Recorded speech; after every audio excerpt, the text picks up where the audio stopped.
2022년 10월 24일 복귀 방송을 시작하도록 하겠습니다. 오늘은 월요일이네요. 일주일 매매하고 다음 주 월요일이면 10월의 마지막 밤이네요.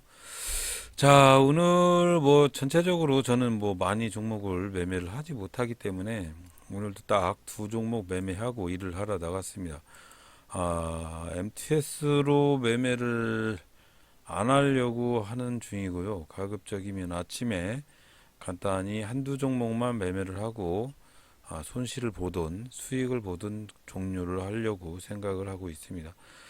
대부분 많은 매매 기법들이 있겠지만 저도 사용하는 매매 기법들을 복잡하게 많이 사용을 했었어요. 근데 지금은 그런 것보다 심플하게 사용하는 게 가장 좋은 매매 기법이라고 생각을 하고, 가장 중요한 거는 심리 조절인데, 심리하고 뇌동을 조절을 하는 그런 팩트가 중요하기 때문에 그거에 중점을 두려고 생각을 하고 있습니다. 가급적이면 이런 신호 체계에 대해서 여러 가지를 말씀을 드리고 싶은데, 아침장에 매매할 때는 꼭 제가 보는 종목을 지금 당장 사지 않으면 꼭 놓치고 아깝고 상한가 갈 것 같은 그런 착각 속에 빠져서 매매를 하기 때문에 별로 매매의 기법은 그리 중요하지 않다고 생각을 하고 있습니다. 자, 신호를 물어보신 분이 계셔요. 그래서 제가 원칙을 삼고 있는 신호를 말씀을 한번 드려보면, 첫 번째, 두 번째 여러 가지가 있는데, 제일 먼저 보는 것이 인포섹타예요. 이거는 그날의 테마를 볼 수 있기 때문에 테마에서 1등주, 2등주를 걸러내서 그 중에 그 종목을 선택을 해서 매매의 위치를 잡습니다. 자, 매매의 위치를 잡는 건 여러 가지 신호를 가지고 하는데, 분봉의 신호하고 일봉의 신호하고 체결창의 신호를 보고 있고요. 매물대 신호도 함께 보고 있으면서 호가창 신호도 함께 보고 있습니다. 자, 이렇게 다섯 가지를 최대한 줄였어요. 최대한 줄여가지고, 왜 그러냐면 매매를 할 때는 저는 그게 잘 안 돼요. 여러 가지의 두뇌를 가지고 여러 가지를 보고 판단을 하고 이렇게 곧 좀 몇 겹을 생각을 하고 매매를 하시는 분들이 상당히 많은데, 저는 그게 잘 되지를 않습니다. 이상해요. 한마디로 저 같은 사람을 닭대가리라고도 하죠. 자, 그래서 그런 머리를 잘 쓰지 못하기 때문에 단점을 조금 자제를 시키려고 애를 쓰고요. 그래서 신호를 이렇게 만들어 놓은 이유가, 많이 사용을 하고 싶지 않은 이유가 여기에 있습니다. 한눈에 한꺼번에 다 볼 수 있는 그런 부분을 체킹을 해야 되겠다. 여러 가지를 보니까 정신이 하나도 없고 어떻게 해야 될지 모르겠다. 그런 부분들 때문에 이렇게 매매를 하고 있습니다. 자, 아침장에 여러 종목을 찾고 있는 중이고, 오늘은 캐릭터 상품이나 시멘트 관련주 이런 것들이 많이 슈팅을 하고, 아침에는 잠깐 음원주나 이런 것들도 슈팅을 했었는데, 아침장에는 대개 캐릭터 상품주나 여러 가지가 많이 나오진 않았어요. 실시간 조회 종목 20종목은 보지 않고 있습니다. 자, 그래서 일단 신호적인 면에서 오늘 매매했던 것부터 먼저 말씀을 드려볼게요. 일별 주가 등락률은 보는 이유는, 어제 상한가나 급등을 했던 종목을 좀 피하려고 매매를 하지 않은 부분이 좀 있고요. 오늘은 캐릭터 상품이나 3D 랜드, 네고랜드 때문에 그랬나? 하여튼 이런 부분들이 슈팅을 하고 있는 것 같습니다. 자, 그리고 건설사들이 좀 들쑥들쑥했죠. 롯데건설이 지금 1주 정도 7천억 원 정도 수여를 하고 있죠. 그래서 건설사들이 상당히 반사 이익 면에서 상승을 할 거라고 생각을 하는지 도대체 알 수는 없습니다. 아침에 블리츠웨이라는 종목이 20%로 급등을 했어요. 그래서 종목 중에 데브시스터나 WI를 좀 보고 있는데, 전 WI가 상당히 구미에 좀 보여요. 근데 위험 종목이라 매매는 하지는 않았습니다. 블리츠웨이가 상으로 말아 올리니까 다른 종목들이 급등을 해서 일단은 WI는 매매를 하지 않았고요. 모비스를 비롯해 관계된 종목들, 그런 종목들도 슈팅을 하고 있네요. 자, 모비스라는 종목이 슈팅을 하니까 다윈스위스나 콘덴서나 사막 콘덴서나 두산 에너빌 같은 종목도 슈팅을 하고 있습니다. 자, 그래서 오늘 아침에 두산 에너빌이라는 종목을 한번 매매를 하고 싶었는데 이렇게 체결창에 형님들의 물량 여기 들어오네요. 59,000주 정도 들고 현대 에버다임하고 오늘은 경동 인베스트하고 현대 에버다임하고 이런 종목들이 슈팅을 해서 이 중에서 괜찮은 종목을 보려고 포스코 엠텍을 보고 있는데 이 움직임이 체결의 움직임이 막 보이고 그래서 일단 지켜보고 있는 중이고요. 현대 에버다임 같은 경우에는 지금 매수 구간에 들어와 있기 때문에 현대 에버다임을 매수를 하려고 하다가 포스코 엠텍이 눌림에서 눌림이죠. 딱 봐도 눌림이잖아요. 위아래 윗골이 잡히면서 그래서 지금 24,000주 물량이 있는데 요 물량을 아마 휩쓸고 지나가면 슈팅을 하지 않을까라는 생각으로 눌림에 딱 요만큼 나와 있어서 6,980원에 매매를 했습니다. 매매를 하고 나서 지켜보는데 바로 아까도 말씀드렸다시피 이미의 호가창에 요렇게 체결창에 여러 가지 체결량이 보이면서 이미의 체결창에 물량이 자꾸 나왔던 거를 한꺼번에 휩쓸고 지나갔는데 지금도 보시다시피 6,970원에 일부 물량을 털고 다시 이렇게 185주씩 매매를 하면서 물량을 수급을 한 다음에 임의의 단가에 한꺼번에 요 물량, 요 지금 치고 올리려고 하는 물량을 한꺼번에 내놔요. 그래서 좀 수상해서 정리를 해버렸어요. 그래서 매도를 해버렸고 그 다음에 지켜보니까 슈팅은 하고 있습니다. 하지만 별로 마음에 들지는 않습니다. 이런 매매의 기법들 한번 유심히 참고를 해야 될 것 같고요. 한번 다시 말씀을 드리면 자, 현대 에버다임인데요. 지금 순간 체결창으로 185주씩 계속적으로 이렇게 체결 물량을 이렇게 체결시키고 상승을 할 것 같다. 체결 강도를 상승을 시키면서 상승을 할 것 같다라고 생각을 해서 개미꼬디기를 하는데요. 이런 체결 물량들을 한꺼번에 물량을 이렇게 내놓습니다. 이렇게 한 체결 물량들을 한꺼번에 임의의 가격대에 이렇게 물량을 내놓으면서 이렇게 체결시키는 것 같은데 요 물량을 다시 여기다가 내놓는 거죠. 요런 얍삽한 수법인데 요런 수법들이 등장을 하게 되면 눌림목이라 할지라도 밑으로 내려갈 확률도 있기 때문에 가급적이면 적은 수익이라도 털고 나오는 것도 괜찮다고 생각을 합니다. 자, 이 종목 어떻게 상승을 했는지는 이따가 한번 확인을 해볼 것이고요. 자, 요렇게 요런 방법으로 체결을 시키는 방법 유심히 지켜볼 필요가 있다라고 생각해서 여러분들한테 말씀을 드렸습니다. 자, 그런 다음에 매도를 했고요. 그런 다음에 또 다른 종목 일단은 체결창의 인포섹터에서 건설 대표주나 광물자원주 뭐 이런 종목들이 슈팅을 하고 있어서 쭉 훑어보고 있어요. 훑어보고 있는 중에 뭐 지켜보고 있는 중입니다. 모비스 같은 경우에도 여기서 조금 매수의 신호가 지금 매수 구간으로 진입을 했고요. 매수 구간으로 진입을 했다고 할지라도 조금 임의적인 가격대에 매수 포인트를 잡기 위해서 이 정도면 1805원대 이렇게 커트라인 부근에서 아랫꼬리가 이렇게 잡힐 때 매수 물량을 조금 줍줍을 하는 것도 괜찮다고 생각을 합니다.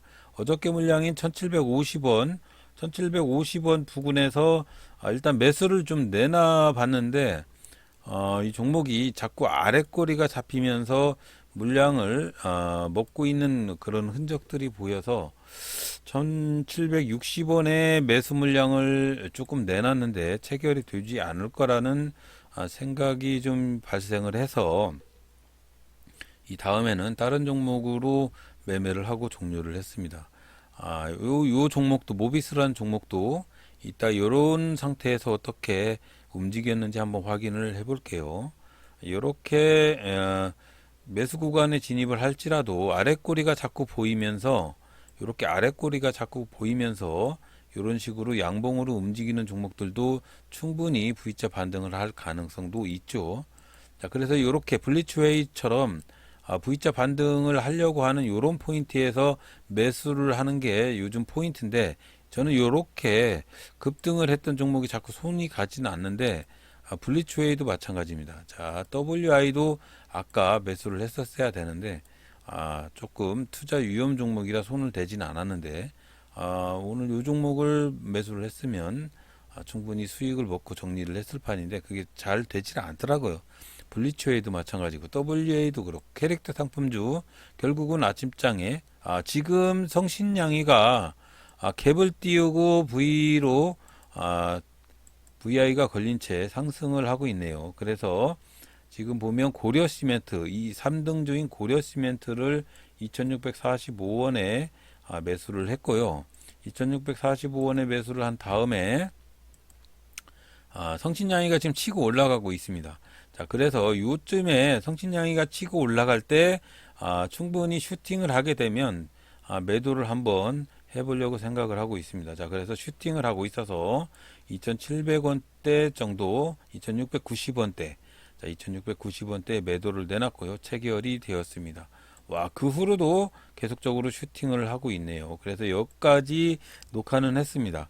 자, 그러면 이렇게 돌파 매매를 할 때 대장주가 치고 올라가는 걸 보고 꼭 확인을 잘 하셔야 된다는 거 잊지 마시길 바라고요. 2등주나 3등주도 같이 치고 올라갈 가능성이 아주 농후한데 2등주, 3등주가 치고 올라갈 때 꼭 필수 조건이 대장주인 성신양이가 급등을 해야 된다. 혹시라도 성신양이가 꼬꾸라지면 2등주, 3등주는 더 꼬꾸라지기 때문에 상당히 조심을 하셔야 된다는 거 잊지 마시고요. 오늘은 아까 그 모비스하고 블리츠웨이하고 그런 부분들이 충분한 조정, 아침장에 갭 떠 있어도 충분히 조정을 거친 다음에 V자 반등을 하는 종목들, 그런 종목들을 바닥에서 V자 반등을 할 때 매수를 하는 게 좋은지, 아니면 이렇게 처음부터 끝까지 계속 돌파만 하는 그런 종목을 매수를 해야 좋은지 한번 검토를 해볼게요. 자, 복귀 방송을 이어 붙여보면 일단 제가 매매를 했던 종목이 처음에 포스코 엠텍이었어요. 포스코 엠텍이라는 종목을 매매를 했는데 호가를 갖고 노는 그런 모습이 보여서 매도를 했다라고 말씀을 해드렸는데, 일단 한번 보겠습니다. 자, 쭉 아침장에 매매를 어떻게 했는지 한번 볼게요.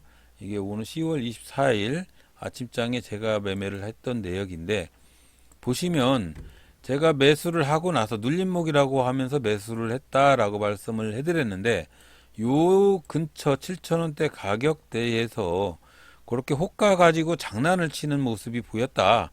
그래서 매도를 했다라고 말씀을 해드렸는데, 결국은 그런 장난질을 해서 결국은 꼬꾸라졌어요. 꼬꾸라졌는데 중요한 맹점은 그렇게 꼬꾸라졌어도 시세의 흐름이 있는 종목이기 때문에 이렇게 슈팅도 하더라 이거죠. 이렇게. 그렇기 때문에 물론 그런 종목들을 쳐다도 보지 말아라 라는 말이 아니고, 호가를 가지고 장난질을 치는 종목을 잘 보고 있다가 어느 가격대에 눌림목이 발생을 했을 때, 그럴 때 매수를 한번 해보시면 이렇게 피리침 종목이 나올 가능성이 있습니다. 그렇기 때문에 우리는 뭐 이렇게 매수를 바닥에서 눌리면서 매수를 하고 피리침일 때 매도를 하면 되는 거 아닙니까? 자, 그래서 한번 유심히 관찰을 해보시라고 말씀을 드리고요. 자, 고려시멘트는 치고 올라가는 돌파의 종목이었죠. 자, 볼게요. 자, 여기서 돌파하는 종목을 매수해서 매도를 했는데, 결국은 이 종목이 성신양이가 상한가까지 가니까 여기까지 급등을 했네요. 결국은 이 종목은 이렇게 갈지언정 이렇게 털어먹는다 이거죠. 털어먹어요. 이게 어디에서 주식을 매수를 해야 되는지 궁금하다라고 말씀을 저한테 물어보시면 저는 이렇게 말씀을 해드리고 싶습니다. 이렇게 돌파 말고 일단 돌파를 한 다음에 일정한 눌림목이나 조정을 잠깐 줄 때, 그때 매수를 하면 시세의 흐름이 살아있다고 보면 충분히 이렇게 급등을 하더라. 제가 이런 거를 매매 맹점으로 보고 손놀림이 저에게 익숙해질 때까지 계속 그렇게 한번 해볼 작정입니다. 자, 그래야 그런 매매를 해야 지금은 소액으로 하고 있지만 큰 돈으로 할 때 충분히 수익을 볼 그런 배포가 생길 거라고 생각을 하고 있습니다. 자, 그런 다음에 아까도 말씀드렸다시피 자, WI였나요? 블리츠웨이라는 종목 한번 볼게요. 자, 블리츠웨이라는 종목을 보면 아까 아침장이 20% 급등을 했습니다. 20%. 이 종목이었나요? 한번 볼게요. 20%? 네, 20% 급등을 했는데 여기 20% 급등을 했다가 V자 반등을 해서 상승을 하는데 여기 꼬디기가 있었네요. 꼬디기. 이렇게 단봉으로 1분봉 하나로 갭이 뜬 다음에 상한가 근처까지 말아 올린 다음에 떨어지는 종목들은 좀 조심을 하실 필요가 있다. 그럼 모비스 한번 보겠습니다. 모비스. 자, 모비스도 한번 볼게요. 아침장에. 자, 아침장에 이렇게 음봉으로 시작을 하면서 V자 반등, 여기 한봉, 두봉 요쯤에서 발견되면서 여기서 V자 반등이 시작을 하려고 하는 모습. 자, 그런 모습이 보였는데 결국은 개미 꼬드기였죠. 자, 그래서 가급적이면 시가가 10% 이상 상승을 하는 종목들 중에 이렇게 V자 반등에 꼬드기를 하는 종목들, 이런 종목들은 상당히 조심을 하셔야 되고요. 가급적이면 거래량이 좀 터지면서 이렇게 1,000원짜리 주식들이 100만 주도 거래가 되지 않는 상황이면 차라리 이런 종목들은 안 사시는 게 낫습니다. 그럼 포스코 엠텍 한번 볼까요? 자, 포스코 엠텍이라는 종목 한번 볼게요. 자, 포스코 엠텍이라는 종목은 일단 거래량이 7,000원짜리 주식이 아침장에 큰 거래량이 발생을 했었어요. 그런 면으로 봤을 때는 블리츠웨이나 아니면 아까 모비스 이런 종목들하고 비교가 되죠. 자, 그런 종목들 블리츠웨이 같은 경우에는 14% 이상 시작을 해서 20%까지 갔다가 꼬꾸라져서 내려오는 종목이고, 모비스라는 종목도 시가가 10% 이상 상승을 해서 잠깐 올라갔다가 내려오는 종목인데 거래량도 없으면서 가격도 1,000원대의 주식이고, 자, 요 종목은 어때요? 요 종목은 7,000원짜리 주식인데 아침장에 잠깐 슈팅을 했다가 밑으로 꼬꾸라질지언정 거래량이 폭발적으로 상승을 하니까 결국은 피리침을 찍을지언정 이렇게 급등을 하더라. 종목 자체를 선별하는 능력이 가장 중요하다. 그래서 아침장에 인포섹터를 볼 때 그 인포섹터 종목 중에 20%군 14%군 어떤 종목이 상승을 할 때 거래량과 가격대가 상당히 중요합니다. 이화공행이나 코리아에스나 이런 종목들은 100만 주가 거래되고 있는 종목이고, 그런 종목들이 시가가 600만 주 정도 거래가 되면 이런 종목들은 시세의 흐름이 거래량이 상당히 많은 종목이기 때문에 물론 급등을 해도 V자 반등에 성공할 가능성이 상당히 농후하기 때문에 그런 종목들을 매수를 하는 것도 괜찮죠. 자, 그렇지만 1,000원짜리 주식이고 시가총액도 얼마 되지도 않으면서 거래량도 주먹만큼 되는 그런 주식들은 인포섹터에서 골라내야 된다. 근데 그런 기능이 없다. 그래서 손에 익혀야 되는데 그런 기능을 검색을 할 때 매매할 때 상당히 조심을 해야 되는 부분이 바로 그런 부분이다 이거죠. 자, 그래서 성신양이나 고려시멘트나 이런 종목들은 물론 가격이 낮지만 거래 대금이 상당히 높게 책정이 되어서 거래가 되기 때문에 차라리 그런 종목을 매매를 할 때 가장 중점으로 봐야 할 부분이 거래 대금입니다. 거래 대금. 그래서 각별히 이런 종목들은 인포섹터를 검색을 할 때 상당히 조심을 하셔야 된다는 거 잊지 마시길 바라고요. 자, 아침장에 고려산업이 슈팅을 할 때 부산산업도 있었어요. 부산산업. 자, 부산산업하고 비교를 해보면 어때요? 자, 고려시멘트 성신양이가 상한가 막 말아 올리기 시작을 할 때 1등주인 성신양이 1등주는 성신양이었고 2등주는 부산산업이었습니다. 부산산업 3등주는 고려시멘트였어요. 자, 이렇게 봤을 때 부산산업은 거래량이 만 주도 안 되는 요런 얍삽한 종목입니다. 자, 요런 종목은 사지 마시란 얘기죠. 거래대금이 그래도 10억대 가는 10억 거래량 이상 가는 그런 종목들이 그래도 세력들이 같이 놀기 좋고 급상승시켜도 V자 반등을 시킬 수 있는 가능성이 많은 종목이기 때문에 그런 종목을 매매를 하셔라 라고 감히 충고를 한번 드리고요. 오늘은 두 종목 매매를 해서 0.87% 수익을 보고 정리를 했습니다. 오늘은 두 종목만 매매를 했고요. 위치를 잘 잡으려고 노력을 하고 있는 중이고, 자, 신호적인 면에서 여러분들이 뭐 특별히 신호 배열에서 1분봉에서는 저는 거래량, 최고 거래량의 저가를 기준점으로 삼고 있고요. 이런 신호들은 별로 중요하지 않기 때문에 여러분들한테 별로 말씀을 드리진 않았어요. 요거는 평균가 라인인데 가급적이면 이 평균가 라인 이미 다 공개를 해드렸습니다. 다음 상한가 카페에 다 있고요. 요런 수식들도 다 상한가 카페에 다 있고요. 요런 수식들은 최저 거래량 수식들 다 이것도 다 공개가 되어서 다 배열이 되어 있는 상황이기 때문에 다음 사이트 상한가 카페의 자료를 검색을 한번 해보시기 바랍니다. 자, 그래서 매매 포인트를 여러분들한테 뭐 말씀을 드릴 만한 실력도 되지는 않는데 가급적이면 매수를 할 때 가급적이면 급등을 하는 돌파 매매하고 매매를 돌파 매매도 있고 눌림 매매도 있고 그러는데 돌파 매매를 할 때도 이렇게 급등을 하다가 임의의 점을 돌파를 할 때 매수를 하는데 가급적이면 눌림 매매가 좋은 게 돌파를 했어도 다시 흘러내리다가 다시 어느 정도의 박스권을 만들었다가 다시 상승을 하는 종목이 그래도 조금 안전하기 때문에 사람들이 그걸 매매 포인트로 잡는 것 같습니다. 자, 그래서 오늘은 뭐 별로 벌지는 못했지만 어쩔 수가 없습니다. 제가 뭐 직장인이기 때문에 오전에 20분 전에만 매매를 할 수밖에 없어서 제가 가르쳐 드리는 이거 영상 보여드리는 것 중에서 혹시라도 여러분들한테 도움이 될 수 있는 그런 영상이 있다면 잘 훑어보시고요. 매매에 참고를 하시기 바랍니다. 자, 오늘도 들어주셔서 대단히 감사드리고요. 내일도 모레도 안전한 매매를 하시기 바랍니다. 감사합니다.